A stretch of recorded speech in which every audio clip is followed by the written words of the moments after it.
I want you to close your eyes and imagine the coldest place you can think of. The place you just thought of is probably pretty similar to where I grew up. My name is Brady Cleveter, and I grew up in Rochester, Minnesota, where the winters are long and the summers are very, very short.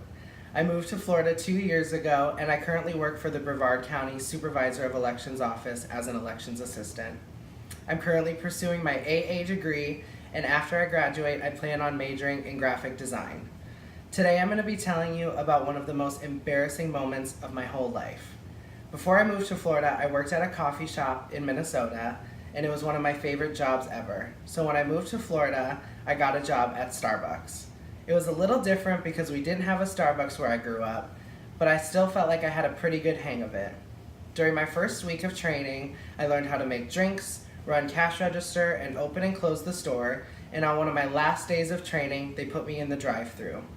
The coffee shop I worked at back home didn't have a drive-thru, so I was a little intimidated at first. I was in the drive-thru by myself, but towards the end of the day, I felt like I had the hang of it. One of the last customers before the end of my shift, I went to hand out the drink, and the lid popped off of her hot drink, and ultimately ended up spilling all over her lap and all over the seat of her car.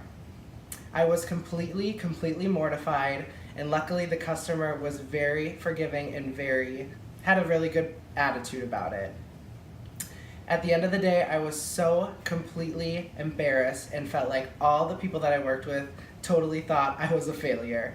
But at the end of the day, everyone kind of rallied around me and made sure that I didn't feel like a complete idiot. At the end of the day, I felt like I just had to laugh at myself and learn from my mistakes. Next time you do something really embarrassing, I want you to think of the time I spilled coffee all over a lady's lap and just laugh at yourself.